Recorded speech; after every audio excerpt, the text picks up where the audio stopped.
संबंध। परम पद की प्राप्ति में हेतु रूप योगारूढ़ अवस्था का वर्णन करके अब उसे प्राप्त करने के लिए उत्साहित करते हुए भगवान मनुष्य का कर्तव्य बतलाते हैं। उद्धरेदात्मनात्मानं नात्मनानमवसादयेत् आत्ममेव वात्मनो बन्धुरात्मैव रिपुरात्मन। अपने द्वारा अपना संसार समुद्र से उद्धार करें और अपने को उद्योग गति में न डालें, क्योंकि यह मनुष्य आप ही तो अपना मित्र है और आप ही अपना शत्रु है। प्रश्न: अपने द्वारा अपना उद्धार करना क्या है और अपने को अधोगति में डालना क्या है? उत्तर: जीव अज्ञान के वश होकर अनादिकाल से इस दुखमय संसार सागर में गोते लगाता है और नाना प्रकार की भली बुरी योनियों में भटकता हुआ भांति भांति के भयानक कष्ट सहता रहता है। जीव की इस दीन दशा को देखकर दयामय भगवान उसे साधनोपयोगी देव दुर्लभ मनुष्य शरीर प्रदान करके एक बहुत सुंदर अवसर देते हैं, जिससे वह चाहे तो साधना के द्वारा एक ही जन्म में संसार समुद्र से निकलकर सहज परमानंद स्वरूप परमात्मा को प्राप्त कर ले। इसीलिए मनुष्य को चाहिए कि वह मानव जीवन के दुर्लभ अवसरों को व्यर्थ न जाने दें और कर्म योग, सांख्य योग तथा भक्ति योग आदि किसी भी साधन में लगकर अपने जन्म को सफल बना ले। यही अपने द्वारा अपना उद्धार करना है।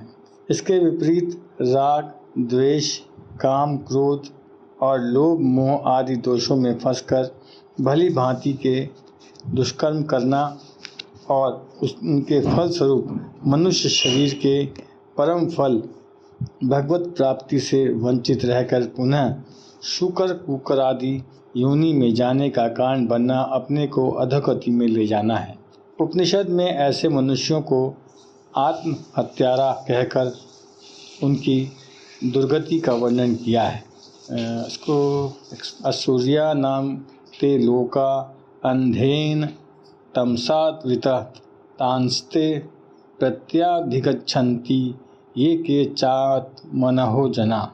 वे कुकर, शुकर आदि योनि तथा नरक रूपी असुर संबंधी लोग अज्ञान रूप अंधकार से ढके हुए हैं। जो कोई भी आत्मा का हनन करने वाले लोग हैं, वे मरने पर उन असुर लोक में प्राप्त होते हैं। यहाँ भगवान ने अपने द्वारा ही अपना उद्धार करने की बात कहकर जीव को यह आश्वासन दिया है कि तुम यह न समझो कि प्रारब्ध बुरा है, इसलिए तुम्हारी उन्नति होगी ही नहीं। तुम्हारा उत्थान पतन प्रारब्ध के अधीन नहीं है, तुम्हारे ही हाथ में है। साधना करो और अपने को अवनति के गड्ढे से निकालकर उन्नति के शिखर पर ले जाओ। अतएव मनुष्य को बड़ी ही सावधानी तथा तत्परता के साथ सदा सर्वदा अपने उत्थान की, अभी जिस स्थिति में है उससे ऊपर उठने की, राग, द्वेष, काम, क्रोध, भोग, आलस्य, प्रमाद और पापाचार का सर्वथा त्याग करके शम, दम, तितिक्षा, विवेक और वैराग्य आदि सद्गुणों का संग्रह करने की, विषय चिंतन छोड़कर श्रद्धा और प्रेम के साथ भगवत चिंतन करने की और भजन, ध्यान तथा सेवा संगत आदि द्वारा भगवान को प्राप्त करने की साधना करनी चाहिए। और जब तक भगवत प्राप्ति न हो जाए तब तक एक क्षण के लिए भी जरा भी पीछे हटना तथा रुकना नहीं चाहिए। भगवत कृपा के बल पर धीरता, वीरता और दृढ़ निश्चय के साथ अपने को जरा भी न डिगने देकर उत्तरोत्तर उन्नति के पथ पर ही अग्रसर होते रहना चाहिए। मनुष्य अपने स्वभाव और कर्मों में जितना भी अधिक सुधार कर लेता है, वह उतना ही उन्नत होता है। स्वभाव और कर्मों का सुधार ही उन्नति या उत्थान है तथा इसके विपरीत स्वभाव और कर्मों में दोषों का बढ़ना ही अवनति का या पतन है। प्रश्न: यह मनुष्य आप ही अपना मित्र है और आप ही अपना शत्रु है, इस कथन का क्या भाव है? उत्तर: इससे भगवान ने यह भाव दिखलाया है कि मनुष्य सांसारिक संबंध के कारण आसक्तिवश जिस लोगों को अपना मित्र मानता है, वे तो बंधन में हेतु होने से वस्तुतः मित्र ही नहीं है। संत, महात्मा और निस्वार्थ साधक जो बंधन से छुड़ाने में सहायक होते हैं वे अवश्य सच्चे मित्र हैं, परंतु उनकी यह मैत्री भी मनुष्य को तभी प्राप्त होती है जब पहले वह स्वयं अपने मन से उनके प्रति श्रद्धा और प्रेम करता है तथा उन्हें सच्चा मित्र मानता है और उनके बतलाए हुए मार्ग के अनुसार चलता है। इस दृष्टि से विचार करने पर यही सिद्ध होता है कि यह आप ही अपना मित्र है। इसी प्रकार यह भी निश्चित है कि मनुष्य अपने मन में किसी को शत्रु मानता है तभी उसकी हानि होती है, नहीं तो कोई भी मनुष्य किसी की कुछ भी पारमार्थिक हानि नहीं कर सकता। इसलिए शत्रु भी वस्तुतः वह स्वयं ही है। वास्तव में जो अपने उद्धार के लिए चेष्टा करता है वह आप ही अपना मित्र है और जो इसके विपरीत करता है वही अपना शत्रु है। इसलिए अपने से भिन्न दूसरा कोई भी अपना मित्र या शत्रु नहीं है। संबंध, यह बात कही गई कि मनुष्य आप ही अपना मित्र है और आप ही अपना शत्रु है। अब उसी को स्पष्ट करने के लिए बतलाते हैं कि किन लक्षणों से युक्त मनुष्य आप ही अपना मित्र है और किन लक्षणों से युक्त आप ही अपना शत्रु है। बंधुरात्मात्मनस्तस्य येनात्मैवात्मना चितः अनात्मनस्तु शत्रुत्वेत् वर्तितात्मैव शत्रुवत्। जिस जीवात्मा द्वारा मन और इंद्रियों सहित शरीर जीता हुआ है उस जीवात्मा को वह आप ही मित्र है, और जिसके द्वारा मन तथा इंद्रियों सहित शरीर नहीं जीता गया उसके लिए वह आप ही शत्रु के सदृश शत्रुता में बरतता है। प्रश्न, मन और इंद्रियों सहित शरीर को जीतना क्या है? ये किस प्रकार जीते जा सकते हैं? जीते हुए शरीर, इंद्रिय और मन के क्या लक्षण हैं एवं इनको जीतने वाला मनुष्य आप ही अपना मित्र कैसे है? उत्तर, शरीर, इंद्रिय और मन को भली भांति अपने वश में कर लेना ही इनको जीतना है। विवेक पूर्वक अभ्यास और वैराग्य के द्वारा ये वश में हो सकते हैं। परमात्मा की प्राप्ति के लिए मनुष्य जिन साधनों में अपने शरीर, इंद्रिय और मन को लगाना चाहे उनमें जब वे अनायास ही लग जाएं और उसके लक्ष्य से विपरीत मार्ग की ओर ताके ही नहीं, तब समझना चाहिए कि वे वश में हो चुके हैं। जिस मनुष्य के शरीर, इंद्रिय और मन वश में हो जाते हैं वह अनायास ही संसार समुद्र से अपना उद्धार कर लेता है एवं परमानंद स्वरूप परमात्मा को प्राप्त करके कृतार्थ हो जाता है। इसलिए वह स्वयं अपना मित्र है। प्रश्न, जिसके शरीर, इंद्रिय और मन जीते हुए नहीं हैं उसको अनात्मा कहने का क्या अभिप्राय है एवं उसका शत्रु की भांति शत्रुता का आचरण करना क्या है? उत्तर, शरीर, इंद्रिय और मन इन सब का नाम आत्मा है। ये सब जिसके अपने नहीं हैं, उच्छृंखल हैं और यथेच्छ विषयों में लगे रहते हैं। जो इन सबको अपने लक्ष्य के अनुकूल इच्छा अनुसार कल्याण के साधन में नहीं लगा सकता वह अनात्मा है, आत्मवान नहीं है। ऐसा मनुष्य स्वयं मन, इंद्रिय आदि के वश होकर कुपथ्य करने वाले रोगी की भांति अपने ही कल्याण साधन के विपरीत आचरण करता है। वह अहंता, ममता, राग, द्वेष, काम, क्रोध, लोभ, मोह आदि के कारण प्रमाद, आलस्य और विषय भोगों में फंसकर पाप कर्मों के कठिन बंधन में पड़ जाता है।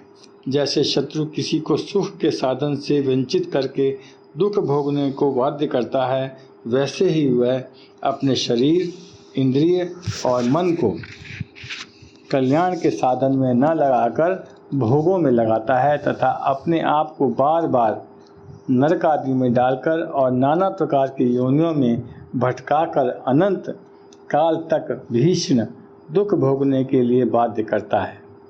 यद्यपि अपने मन को किसी का द्वेष न होने के कारण वास्तव में कोई भी अपना बुरा नहीं चाहता, तथापि अज्ञान विमोहित मनुष्य आसक्ति के वश होकर दुखों को सुख और अहित को हित समझकर अपने यथार्थ कल्याण के विपरीत आचरण करने लगता है।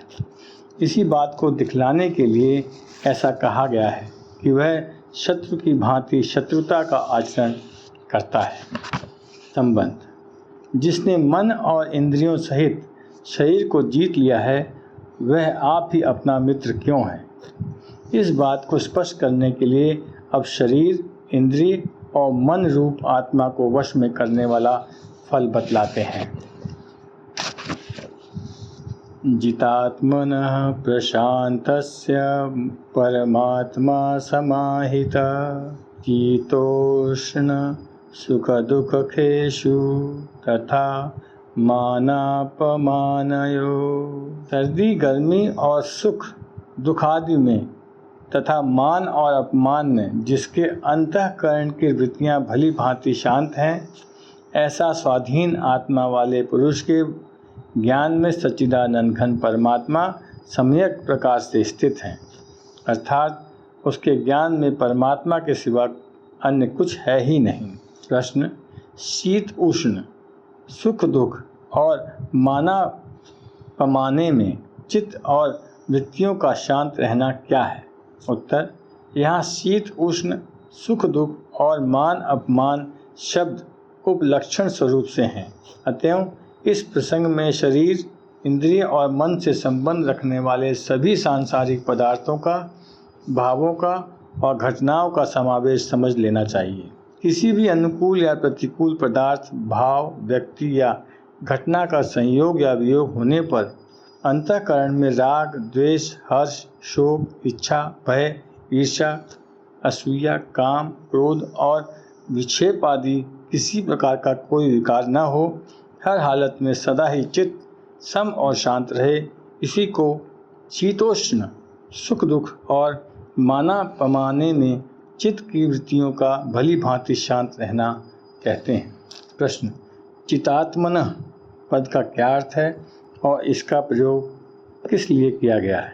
उत्तर: शरीर, इंद्रिय और मन को जिसने परिपूर्ण अपने वश में कर लिया है उसका नाम चितात्मा है। ऐसा पुरुष सदा सर्वदा सभी अवस्थाओं में प्रशांत या निर्विकार रह सकता है और संसार समुद्र से अपना उद्धार करके परमात्मा को प्राप्त कर सकता है। इसलिए वह स्वयं अपना मित्र है। यही भाव दिखलाने के लिए यहाँ चितात्मन पद का प्रयोग किया गया है। प्रश्न: यहाँ परमात्मा पद किसका वाचक है और समाहित का क्या अभिप्राय है? उत्तर: परमात्मा पद सच्चिदानंद घन परम ब्रह्म का वाचक है और समाहित पद से यह दिखलाया गया है कि उपयुक्त लक्षणों वाले पुरुष के लिए परमात्मा सदा सर्वदा और सर्वत्र प्रत्यक्ष परिपूर्ण है। संबंध: मन इंद्रियों के सहित शरीर को वश में करने का फल परमात्मा की प्राप्ति बतलाया गया है। अतः परमात्मा को प्राप्त हुए पुरुष के लक्षण जानने की इच्छा होने पर अब दो श्लोकों द्वारा उसके लक्षणों का वर्णन करते हुए उसकी प्रशंसा करते हैं। ज्ञान विज्ञान तृप्तात्मा कूटस्थो विजितेन्द्रियः युक्त इत्युच्यते योगी समलोष्टशम कांचन। जिसका अंतःकरण ज्ञान विज्ञान से तृप्त है, जिसकी स्थिति विकार रहित है, जिसकी इंद्रियां भली भांति जीती हुई हैं और जिसके लिए मिट्टी, पत्थर और सुवर्ण समान है, वह योगी युक्त अर्थात भगवान प्राप्त है, ऐसे कहा जाता है। प्रश्न: यहाँ ज्ञान विज्ञान तृप्तात्मा पद से किस पुरुष का लक्ष्य है? उत्तर: परमात्मा के निर्गुण निराकार तत्व के प्रभाव तथा महात्म आदि के रहस्य सहित यथार्थ ज्ञान को ज्ञान और सगुण निराकार एवं साकार तत्व के लीला, रहस्य, महत्व, गुण और प्रभाव आदि के यथार्थ ज्ञान को विज्ञान कहते हैं। जिस पुरुष को परमात्मा के निर्गुण, सगुण, निराकार, साकार तत्व का भली भांति ज्ञान हो गया है, जिसका अंतःकरण उपयुक्त दोनों तत्वों के यथार्थ ज्ञान से भली भांति तृप्त हो गया है, जिसमें अब कुछ भी जानने की इच्छा शेष नहीं रह गई है, वह ज्ञान विज्ञान तृप्तात्मा है। प्रश्न: यहाँ कूटस्थ पद का क्या अभिप्राय है? उत्तर: सुनारों या लोहारों के यहाँ रहने वाले लोहे के आहरण या निहाई को कूट कहते हैं। उस पर सोना, चांदी, लोहा आदि रखकर हथौड़े से कूटा जाता है। कूटते समय उस पर बार बार गहरी चोट पड़ती है, फिर भी वह हिलता डुलता नहीं, बराबर अचल रहता है। इसी प्रकार जो पुरुष तरह तरह के बड़े से बड़े दुखों के आ पड़ने पर भी अपनी स्थिति से तनिक भी विचलित नहीं होता, जिसके अंतःकरण में जरा भी विकार उत्पन्न नहीं होता और जो सदा सर्वदा अचल भाव से परमात्मा के स्वरूप में स्थित रहता है, उसे कूटस्थ कहते हैं। प्रश्न, विजितेंद्रिय का क्या भाव है? उत्तर, संसार के संपूर्ण विषयों को मायामय और क्षणिक समझ लेने के कारण जिसकी किसी भी विषय में जरा भी आसक्ति नहीं रह गई है और इसीलिए जिसकी इंद्रियां विषयों में कोई रस न पाकर उन्हें निर्वृत हो गई हैं तथा लोक संग्रह के लिए वह अपने इच्छा अनुसार उन्हें यथा योग्य जहाँ लगाता है वहीं लगती है, न तो सदता से कहीं जाती हैं और न उसके मन में किसी प्रकार का क्षोभ ही उत्पन्न करती हैं। इस प्रकार जिसकी इंद्रियां अपने अधीन है वह पुरुष विजितेंद्रिय है। प्रश्न, समलोष्ठाशकमाशमकाचन का क्या भाव है? उत्तर, मिट्टी, पत्थर और स्वर्ण आदि समस्त पदार्थों में परमात्मा बुद्धि हो जाने के कारण जिसके लिए तीनों ही सम हुए हैं, जो अज्ञानियों की भांति स्वर्ण में आसक्त नहीं होता और मिट्टी पत्थर आदि में द्वेष नहीं करता, सबको एक ही समान समझता है, वह समलोष्ठ शकांचन है। सुहर्नि मित्रार्युदासीन मध्य स्थदेशय बंधुषु साधुष्वपि च पापेषु संबुद्धिवर्जिष्यते। सदृश, सहृदय मित्र, वैरी, उदासीन, मध्यस्थ, द्वेष और बंधुगणों में, धर्मात्माओं में और पापियों में भी समान भाव रखने वाला अत्यंत श्रेष्ठ है। प्रश्न, सुहृद और मित्र में क्या भेद है? उत्तर, संबंध और उपकार आदि की अपेक्षा न करके बिना ही कारण स्वभावतः प्रेम और हित करने वाले सुहृद कहलाते हैं तथा परस्पर प्रेम और एक दूसरे का हित करने वाले मित्र कहलाते हैं। प्रश्न, अरि यानी कि वैरी और द्वेष यानी कि द्वेषपात में क्या अंतर है? उत्तर, किसी निमित्त से बुरा करने की इच्छा या चेष्टा करने वाला वैरी है और स्वभाव से ही प्रतिकूल आचरण करने के कारण जो द्वेष का पात्र हो वे द्वेष कहलाता है। प्रश्न, मध्यस्थ और उदासीन में क्या भेद है? उत्तर, परस्पर झगड़ा करने वालों में मेल कराने की चेष्टा करने वाले को और पक्षपात छोड़कर उनके हित के लिए न्याय करने वाले को मध्यस्थ कहते हैं तथा उनसे किसी प्रकार का भी संबंध न रखने वाले को उदासीन कहते हैं। प्रश्न, यहाँ अपी का क्या अभिप्राय है? उत्तर, सुहृद मित्र, उदासीन, मध्यस्थ और साधु सदाचारी पुरुषों में एवं अपने कुटुंबियों में मनुष्य का प्रेम होना स्वाभाविक है। ऐसे ही बैरी, द्वेष और पापियों के प्रति द्वेष और घृणा का होना स्वाभाविक है। विवेकशील पुरुषों में भी इन लोगों के प्रति स्वाभाविक राग द्वेष सा देखा जाता है। ऐसे परस्पर अत्यंत विरुद्ध स्वभाव वाले मनुष्यों के प्रति राग द्वेष और भेद बुद्धि का न होना बहुत ही कठिन बात है। उनमें भी जिसका संभाव रहता है उसका अन्यत्र संभाव रहता है, इसमें तो कहना ही क्या है। यह भाव दिखलाने के लिए अपी का प्रयोग किया गया है। प्रश्न, समबुद्धि का क्या अभिप्राय है? उत्तर, सर्वत्र परमात्मा बुद्धि हो जाने के कारण उन उपयुक्त अत्यंत विलक्षण संभाव वाले मित्र, वैरी, साधु और पापी आदि के आचरण, स्वभाव और व्यवहार के भेद का जिस पर कुछ भी प्रभाव नहीं पड़ता, जिसकी बुद्धि में किसी समय, किसी भी परिस्थिति में, किसी भी निमित्त से भेदभाव नहीं आता, उसे समबुद्धि समझना चाहिए।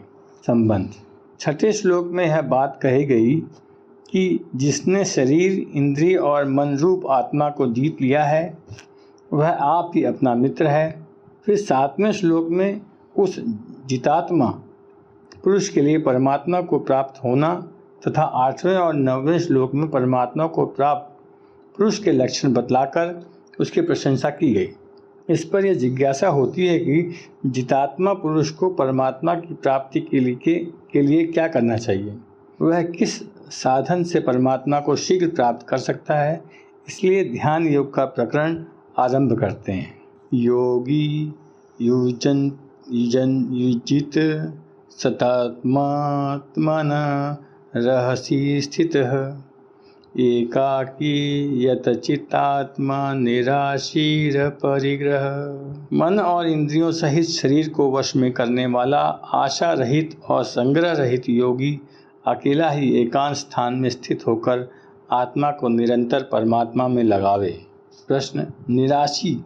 उत्तर, इस लोक और परलोक के भोग पदार्थों की किसी भी अवस्था में किसी प्रकार भी किंचित मात्र भी इच्छा या अपेक्षा नहीं करता, वह निराशी है।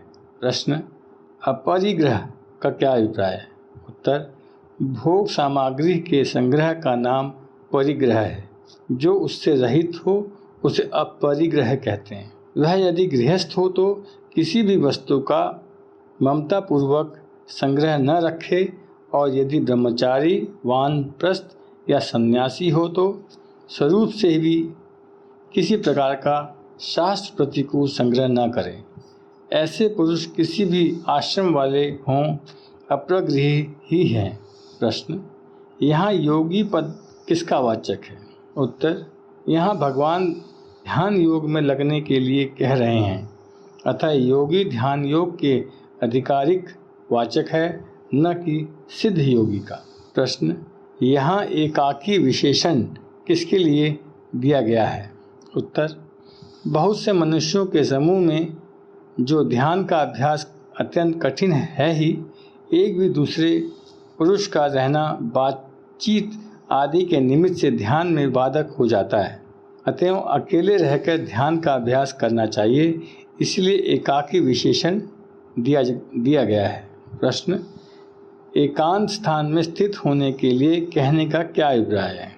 उत्तर, वन, पर्वत, गुफा आदि एकांत देश ही ध्यान के लिए उपयुक्त हैं। जहाँ बहुत लोगों का आना जाना हो, वैसे स्थान में ध्यान योग का साधन नहीं बन सकता, इसलिए ऐसा कहा गया है। प्रश्न, यहाँ आत्मा शब्द किसका वाचक है और उसको परमात्मा में लगाना क्या है। उत्तर, यहाँ आत्मा शब्द मन बुद्धि रूप अंतःकरण का वाचक है, और मन बुद्धि को परमात्मा में तन्मय कर देना ही उसको परमात्मा में लगाना है। प्रश्न, सततम का क्या अभिप्राय है। उत्तर, सततम पद युजित क्रिया का विशेषण है और निरंतर का वाचक है। इसका अभिप्राय यह है कि ध्यान करते समय जरा भी अंतराय न आने देना चाहिए। इस प्रकार निरंतर परमात्मा का ध्यान करते रहना चाहिए, जिसमें ध्यान का तार टूटने ही न पावे। संबंध, जितात्मा पुरुषों को ध्यान योग का साधन करने के लिए कहा गया। अब उस ध्यान योग का विस्तार पूर्वक वर्णन करते हुए पहले स्थान और आसन का वर्णन करते हैं। शुचौ देशे प्रतिष्ठाप्य स्थिरमासनमात्मन नात्ययुच्छन्तः नातिनीचं चैलाजिनकुशोत्तरम। शुद्ध भूमि में जिसके ऊपर क्रमशः कुशा, मृगशाला और वस्त्र बिछे हैं, जो न बहुत ऊंचा है और न बहुत नीचा, ऐसे अपने आसन को स्थिर स्थापन करके। प्रश्न, शुचो देशे का क्या भाव है। उत्तर, ध्यान योग का साधन करने के लिए ऐसा स्थान होना चाहिए जो स्वभाव से शुद्ध हो और झाड़ फुहार कर, लीप पोत कर तथा धो पोंछ कर स्वच्छ और निर्मल बना लिया गया हो।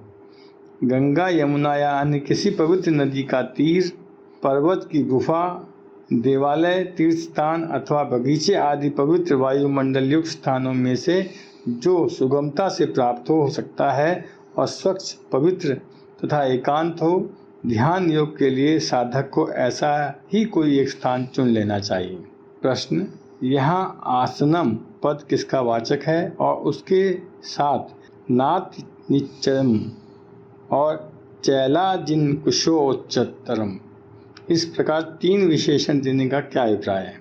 उत्तर, काठ या पत्थर से बने हुए पाटे या चौकी को जिस पर मनुष्य स्थिर भाव से बैठ सकता हो, यहाँ आसन कहा गया है।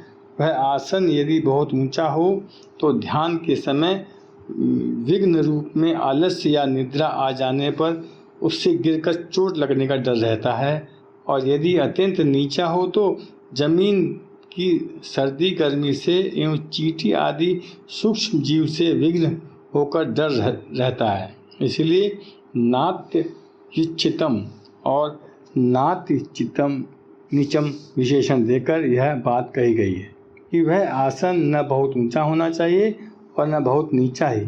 काठ या पत्थर का आसन कड़ा रहता है, उस पर बैठने से पैरों में पीड़ा होने की संभावना है।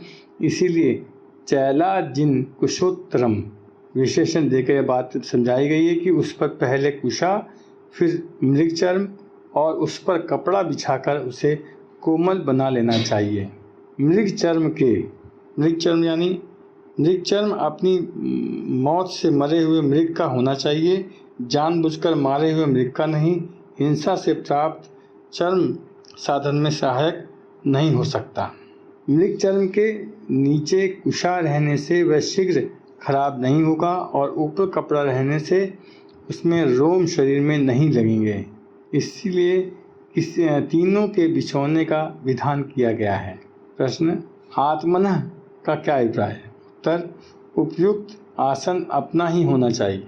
ध्यान योग का साधन करने के लिए किसी दूसरे के आसन पर नहीं बैठना चाहिए।